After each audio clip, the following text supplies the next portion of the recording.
Hey everyone, it's Snowman here from the Owensville Crawlers again. Unboxing, so to speak, the Axial SCX-10 Jeep Unlimited Rubicon CR Edition. Ready to run. I've had it for a couple weeks now, so I figured I'd do a unboxing slash review. As you can see, it's not very clean, and I've already put some mods on it. Out of the box, it was definitely what you would expect from Axial. I did have one the only problems I had were the LED light bar that comes on the top here. This one. It did not come with the screws from the factory to hold it together. I mean, it is held in by the side screws, but there's also 3 that go in the back that hold the LED strip together. Called Axial, they sent them right out to me, no big deal. So that was pretty cool. The only other problem is like some cars that just get somewhat slapped together. I had to recenter the steering servo. It was not aligned straight from the factory. A couple of the things I've changed, just in case you're wondering about ideas of what to do. I took the square housings off. Take it with me here. Took the square housings off that match this set right here, and put the ones from a set from my Wraith with the PIA covers, a little more realistic. I got my roof rack from I think the company's called Practical or something like that. It's a pretty big roof rack. Got my awning, some of my accessories I made. Got my shovels and a rake, another shovel, and into the back here we have a rock pick, axe, shovel, a metal old school lantern, and a wash tub. Slowly getting all my camping accessories on here. We got the worn 9.5 CTI winch from RC 4-wheel drive. Some of you may recognize it from my Wraith. My Wraith doesn't have a winch anymore. I moved everything that was related to that to this. So I have the wireless receiver, also from 4-wheel drive, mounted under here on top of my receiver box. We have some aftermarket lighting in the bumper here, and also I have these, I don't know if you can really see that, but took some grills that I had that fit the light housings perfectly, shaved the lock tabs off the back, and glued them to there. And I had LEDs in here, but I had to reconfigure some stuff.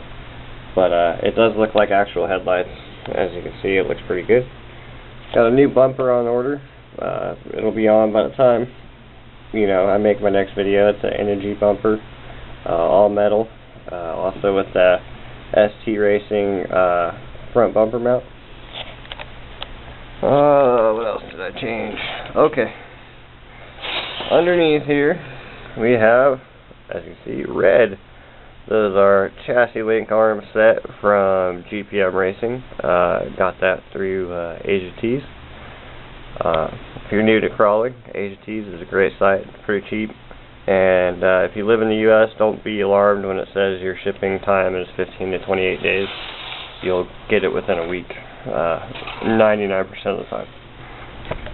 Got my high lift mounted on the back here with my custom mount.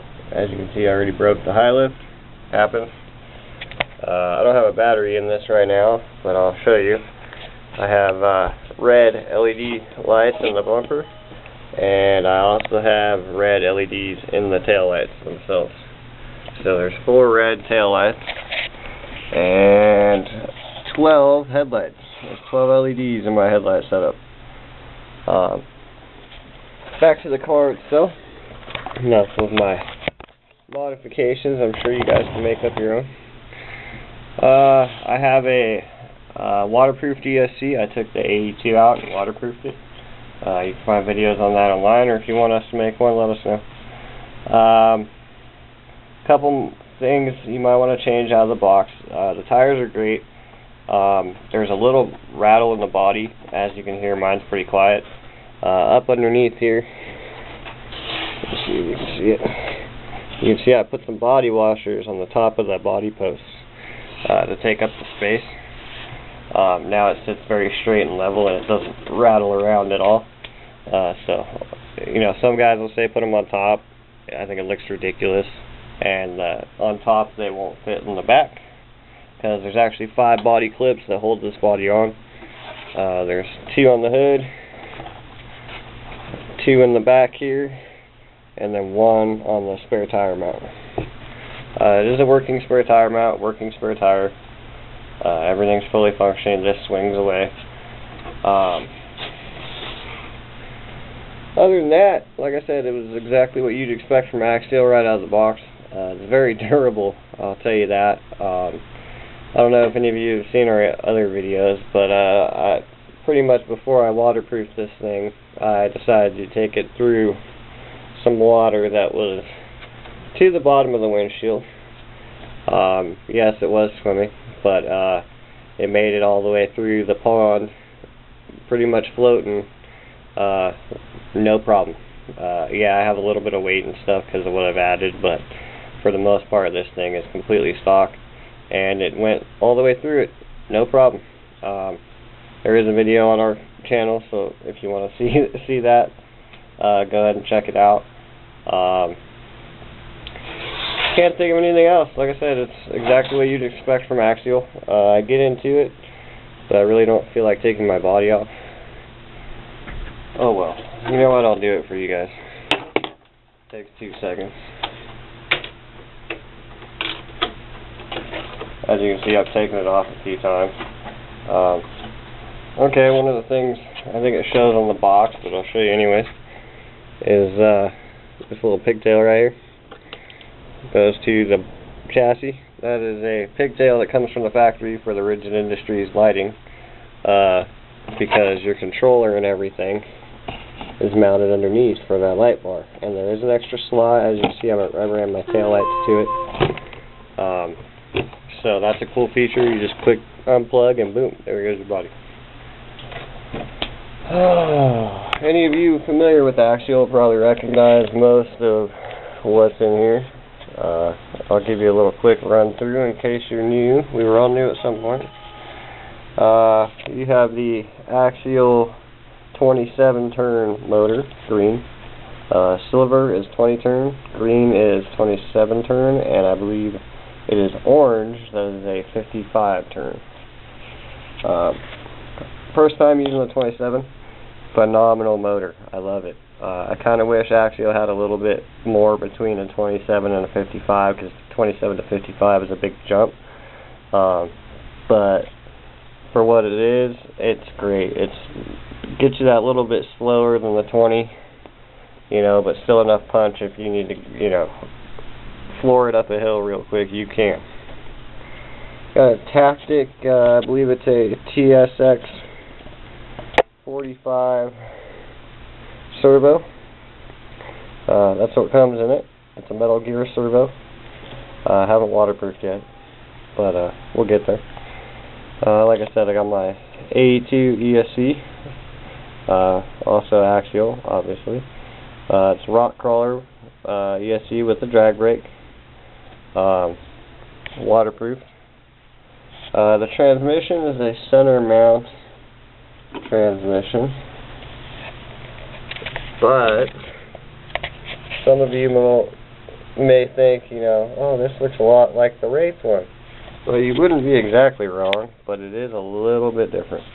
It doesn't have the dig set up off the back of it, and as some of you may noticing, that it is the whole assembly, motor, transmission is all backwards. I don't know why they did that. I kind of liked in the Wraith when it was facing the other way, because this, especially through water, acts as a brake for everything to go around the motor and such, instead of getting inside it as much. This is my waterproofed RC four-wheel drive Warn winch controller. It's wireless. It comes with a little key fob that you can mount to your controller or put it on a keychain, whatever you want. It's all wireless. The receiver box is bigger than the Wraith. There's quite a bit of room in there. That's the receiver box underneath there. You can fit quite a bit of accessories. You have an aluminum battery plate. One of the things I don't like is that's the stock battery plate, and that's how flexible it is. I think it should be a little bit more of a solid mounting, but I'm sure there's a reason for it. And then, of course, you know, like I said, I have the red chassis link arms from GPM. You know, the articulation is quite a bit. You can get it up to right about there before the other back tire comes off the ground. Like I said, pretty good car out of the box. So, I would buy it. It's a little expensive. Paid about $400 for it, and it was worth every penny. So, hope you found this useful. Leave a comment or like us. If you have any questions or anything like that, feel free to email us at owensvillecrawlers@gmail.com. Thanks.